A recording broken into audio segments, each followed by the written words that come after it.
3, and I'm going to talk about how I made my front yard drought tolerant and crop swap friendly for $2,100, and I did that in 2014, 2015. And when I say I, the caveat is that was with a lot of help, especially my wife. So, So she gets credit. She gets a lot of credit. Yeah.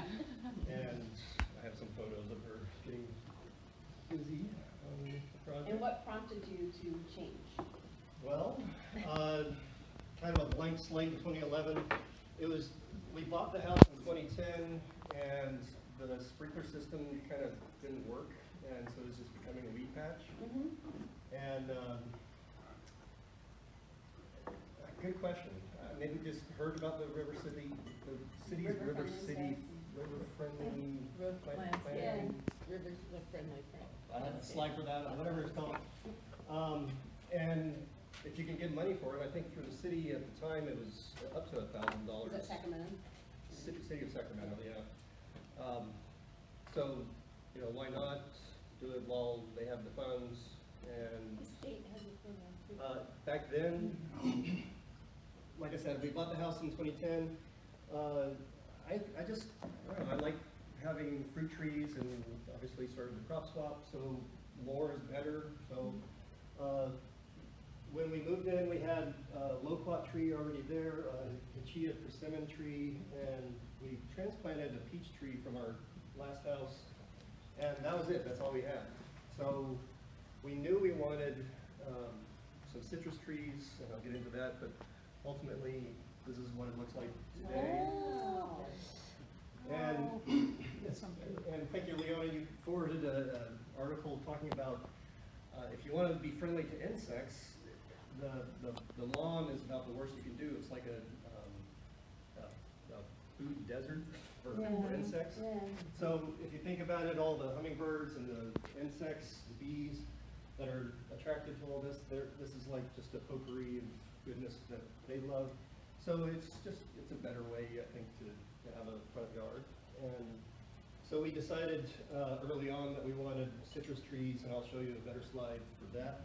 So we had a little alcove of citrus trees there. So early on, we knew we wanted kind of this walkway that went up, and it created a little courtyard in our front yard. Ultimately, we made a little path to get there.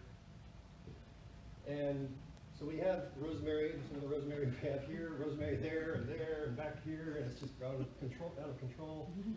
We moved these flaxes, New Zealand flaxes, a little bit farther back so it didn't poke our neighbors' kids in the eye when they run by. But we wanted to have the flax kind of block the citrus so that people wouldn't take our citrus, our oranges and stuff. Because we did find that people, at least one year, took our peaches from our front yard. So, the year that we started this project, by that time we'd already planted the citrus trees. We had a lemon tree, orange and mandarin tree, and so we knew that much of what we wanted. That we kind of wanted this little courtyard eventually, but we had no idea what we ultimately do, and you don't have to. You just kind of plant something early, and you build into it, I guess. You can see my hose. That was my watering system. Just between a drip and a trickle, just kind of let it drip on whatever needs watering. So I move it from there to here to there to there, every 6-8 hours, whatever it is. And then that was kind of what gave me the impetus. We need some kind of drip system, because now it's getting annoying to have to water all this stuff. So then, like I said, we heard about the River City landscape program, and after looking at it today, now they'll give you up to $3,000 for not only your front yard, but your side and backyard. And that's, I think, $1.50 per square foot that you convert from lawn. And the way it works, they have to have an inspector come out to your house before you start anything. So if you've started already, you're like, they have to see it before you get started. They have some paperwork that you have to fill out, and I have some slides on that. And basically you get it done, back then it was get it done in 90 days, now it's 120 days, and I think for me, it probably took me 120 days because I kept pushing the deadline back. But anyway, so we looked at the program. Now it's 60% coverage. Back then it was 50% coverage. You have to at least convert 50% of your lawn to drought-tolerant plants. They have to be drought-tolerant, non-invasive, river-friendly plants, and at least have 5 plants. You can have gravel if you want, but at least have 5 plants, and that will be enough. So we started just pulling out the measuring tape and measuring our yard, and we got some grid paper. You can kind of see the little grids. Basically, it was this, every square we figured would measure about 2 foot by 2 foot on this scale. So, this was like 50 feet or whatever, counted up. So I basically did that basic plan, and I located the citrus trees, and so that was the blank slate that we started with. And so on top of the grid paper, I forget where you get it, but you get like a vellum paper. It's like a see-through kind of paper, and you just draw on that, and you can have layers on top of the grid paper. So that was the foundation, and then on top of that, we had the actual design that I'll show you. And then the city's river-friendly program has a link to this website, which was really helpful. Water-wise gardening in the Gold Country region. This was really helpful in figuring out what kind of plants we wanted, because they want to know what square footage and what kind of, well, mainly they want to know what kind of square footage, but we wanted to know, does it attract butterflies, or does it attract bees, or birds? And so we wanted kind of this layer of attractiveness, and we wanted it to have some interest in different times of the year. So ideally you have some flowers in the summer and some in the spring, etc. So we went to their website, and they have all kinds of great categories, like drought-tolerant plants and lawn substitutes, and it attracts birds and butterflies and hummingbirds. And you drill into, in this case, lawn substitutes, and I know you have to leave early. And they have all kinds of options for that, and don't forget they have, it's really easy to miss that they have several pages of this stuff. And then you drill into like time, and for our yard we had elfin thyme and creeping thyme, similar to this, that kind of on the front sidewalk side. So we wanted kind of this low ground cover that built up to a blue fescue, that built up to the bigger grasses.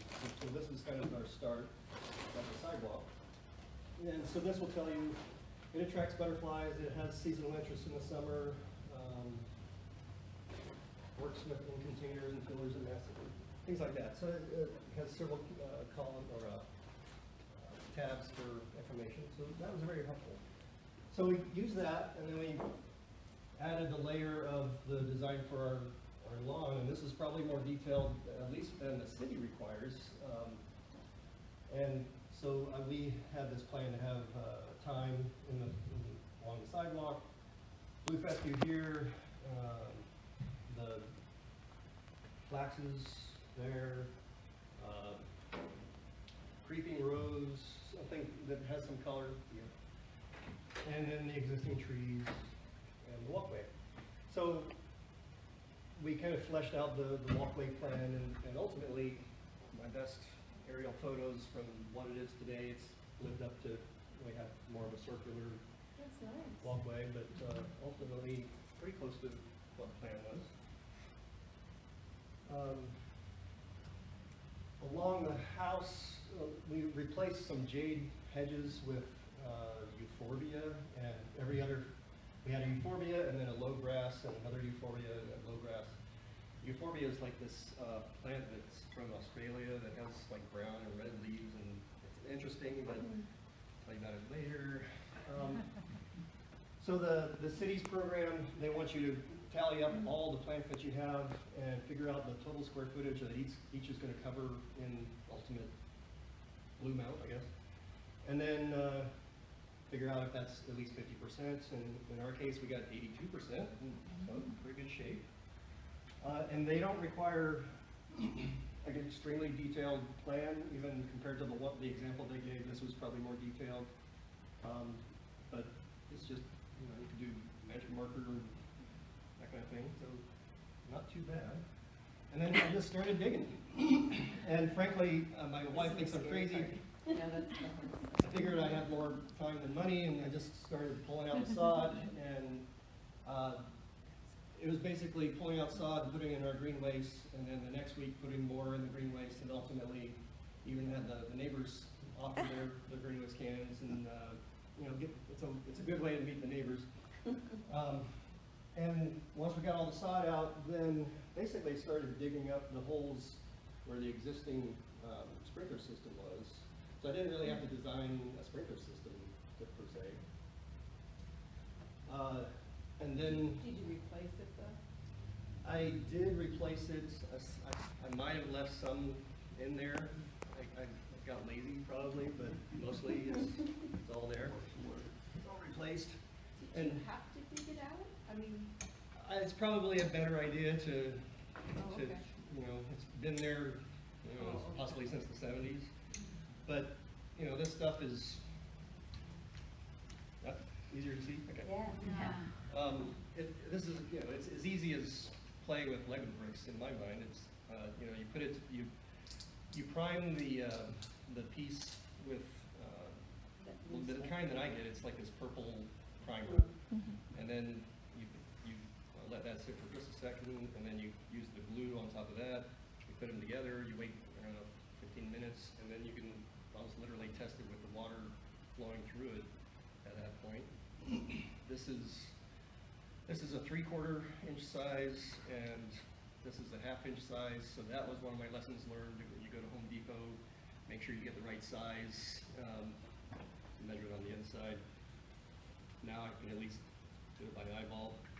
So, you know, it's kind of the hub and spoke. You get the water to that spot, and you use the 3/4 inch tubing to get the big chunks to that spot, and then you might do the spokes, kind of the 1/2 inch piping from there, and then you can kind of get the little drip system off of that. And another lesson I learned was in 2014-15, these little pop-ups were brand new. Normally you have pop-ups that are fed by the full tube. Now they have like this, they call it 1/4 inch tubing. And this is all you need for these little pop-ups. And so these guys, that's all you need. So if this line breaks, and I have had it break, we have gophers, and gophers have chewed through that. It's not really they're not gonna lose that much water, just from the water flowing, and unfortunately that's kind of a bad thing if you don't know it. So I like the pop-ups just so that you know the system is working, because if it's not spraying as much, you're gonna learn that maybe your line is not as strong as you think it is. So I wound up getting a lot of these and then replacing them with the inline drip system. And this is every 6 inches. This just has this little node of drip. And I started using that kind of under the elfin time kind of stuff, the low ground cover. So I have kind of this grid of inline drips for a lot of the plants. Was it on the top of the ground or under? It's under the ground, so it just kind of gets wet. Hopefully that doesn't. When it freezes, do you have to worry about draining the Sacramento doesn't really freeze that. Not really a problem. So, you know, I'm just putting the system together, and then one of the main problems I had was this was the existing system, and like I said, it kind of leaked a little bit, but I figured if I could replace the valves, these things look pretty solid, should work. And so that was a lot of trips back and forth for Home Depot, like, okay, it's not working, return this one. The cheap plastic was the problem. And ultimately, I think I had a plumber come out for some reason, and he took a look at these things, and he said, oh, those things are so old, that just replace the whole thing. So sometimes you do need some kind of knowledge. So replace it with that, and I was really happy to be able to get rid of this kind of unsightly above ground valve system and put all this below ground. And I got one of those kind of manhole cover looking things, the biggest one you can find at Home Depot, and cover that up. But to do that, you have to have, I think it's a backflow preventer, which I'll show you with it at the source. See if I have that. I'll show you that in a second. But yeah, I'll show you that. Then, this was a garden box in our backyard, most recent project I had. Like I said, we had gopher problems, and as long as we're using gopher wire to keep the gophers out of our garden box, I figured maybe that could work for our yard. So again, I'd already dug these trenches, but you know, what if I put the mesh, the gopher wire under the whole yard? It's like a big garden box. And then, okay, how deep do you need to go to let the roots take hold so they don't have to try to get through this wire and feel constricted? So I figured maybe a foot and a half. So then I got crazy and started making giant piles and shoving all of it to one side so that I can make enough room to put that stuff down. Were your neighbors enjoying watching? Oh yeah, they thought I was crazy. So, Wow. so dug all that out, put all that in, and it made a difference. The gopher got through somehow. Aw. I've learned since then that gophers will jump over anything up to almost 12 inches. And especially if, I think in our yard, we might have rosemary or some kind of ground cover that they can probably hide and jump over. And so if I can find that one spot, maybe I can keep them from going Or through give there. an owl. How much do they eat though? I mean, what do they eat, like at the things that you planted? We had yarrow plants that just didn't make it. They go for the yarrow, but not the rosemary. So Okay, so different ones. They have their preferences. those are gopher delicacies. Then we got here's my wife. We got the rototiller for all of $3-4 a day for one day, and rototilled the whole front yard. You got to get it nice and mixed up, and my wife really enjoys playing with heavy equipment like that. Apparently. Where did you get the soil? Did you just get it by Hasties or something? Yes, we got some mulch and some hard chips from Hasties. $600 worth, and I would go with more than what we did, but that's yeah, we got a good amount of that. Actually, I don't even know if we used the compost that much. For some reason, it seemed like we had a flat front yard, and then it seemed like I wound up with more of a mound. Your neighbors were dumping in at night. Oh yeah. So another lesson learned or thing to be aware of, you might notice this little kind of a trench here, especially for the walkway that we planned to go all along here. You really have to make sure that the water is going to drain, and so we have a downspout there and another one over here, and so we made it so that it slopes, and I forget the slope. It's like Swale. 2 feet for 2 feet over by 1 inch down or something like that. And to do that, I have to get posts and string and do a little makeshift bob to make sure that it's the right level. Anyway, basically I got that at the right slope, and so water does drain in the right direction. And when we got the concrete poured, they didn't complain, so I think I did that right. But we got our plants mostly from Lemuria. That's a place out of Dixon. It's kind of a wholesaler place, and I would recommend them. They were good. So we got a whole lot of those plants. We planted them all, put them all in, and you can see my little drips from the front side of the yard that were ready to kind of broadcast, and we're ready to go. So this is what it looked like about a year later.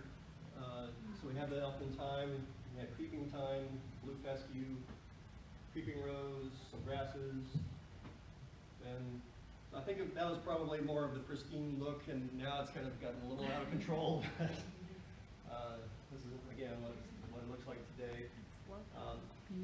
Makes a few changes, but I'm happy with it. So the breakdown.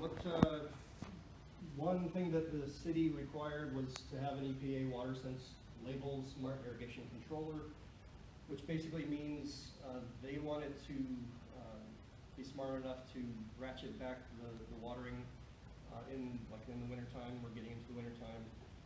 I found a system that I am happy with. It's just a Rainbird. There's the system. And it's very easy to use. It has 6 zones. I think I'm using 4, but room for growth. And you set the number of days that you're going to run it, and the number of hours or time or minutes. And it's going to go full blast in the summer, and then it's going to have a percentage scale back in the wintertime. So it's kind of a fix it and forget it kind of thing. And it's nice to just, I don't touch it, except when I learned more that I probably shouldn't be watering every day. And then it came with a rain sensor, and so that it'll stop running the system if it's raining, and so the city wanted us to use that so that, again, we save water for that. And I chose one that's wired and not battery powered. I didn't want to have to replace the battery, so running the wires, from one side of the house to the other, but I'm happy not to have to deal with it from now on. This was the shut-off valve, the backflow preventer. The backflow preventer, again, was what allowed us to have the valves underground and not be kind of unsightly, but, this is kind of unsightly, but we need to plant something in front of that to be a little more better.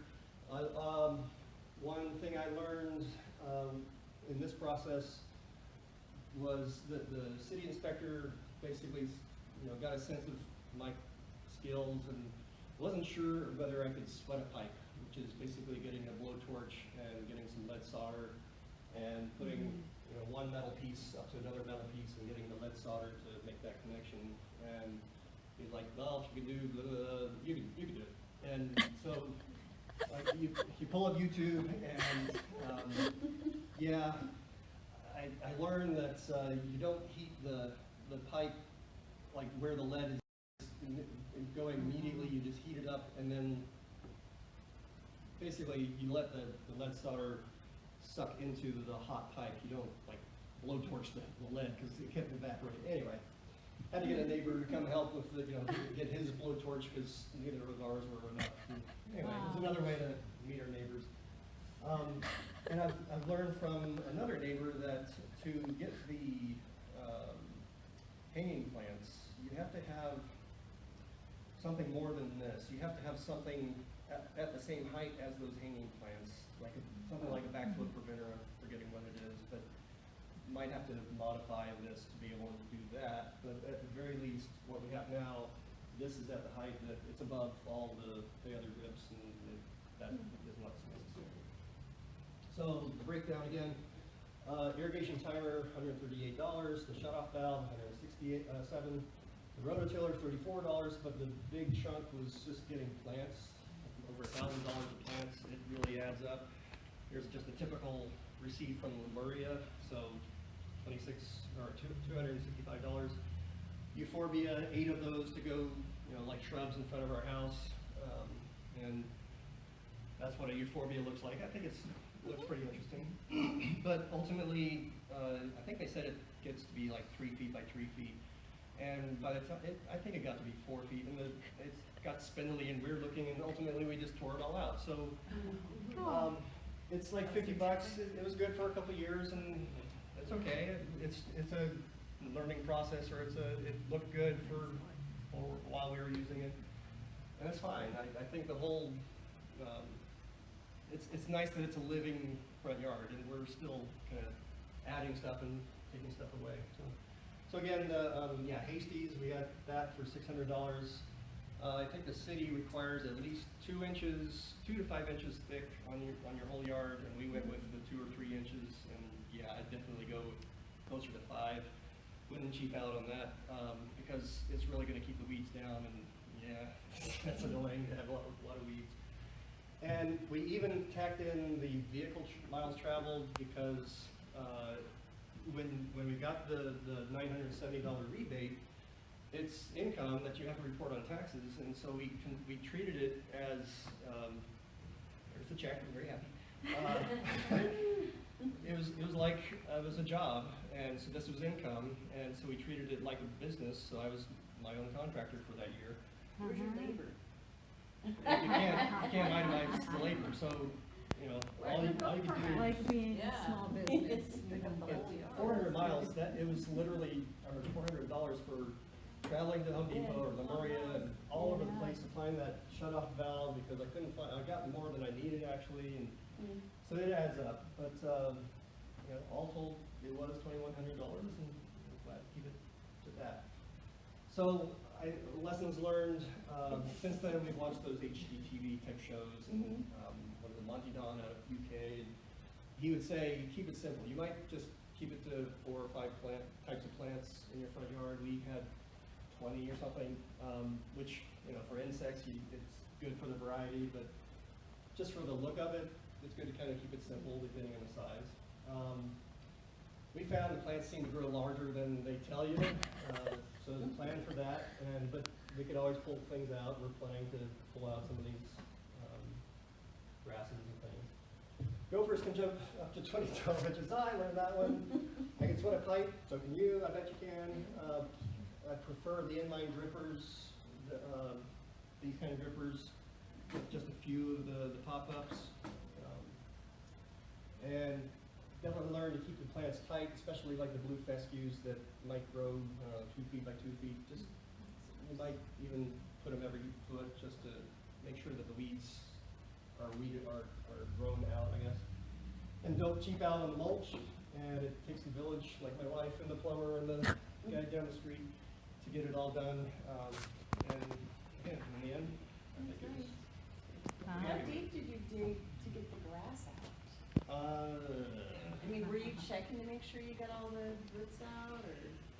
Yeah, I was trying to save as much dirt as I could, so I was kind of shaking the dirt out. Yeah, But in the end, I was just like, just get it out of here. Just enough to get the roots, basically. It was, I don't know, 4 inches, 3-4 inches, something like that. But obviously went deeper than that in the end. How long was the whole entire process? How long? I'd say it was about 6 months. Yeah. It was a dry year, and so 2014, towards the end of our drought, I was lucky to have the winter fairly dry, but by the, I don't know, April, May or whatever, it was definitely raining pretty strong. And yeah, that was, they had their deadlines, and I was just crazy trying to get it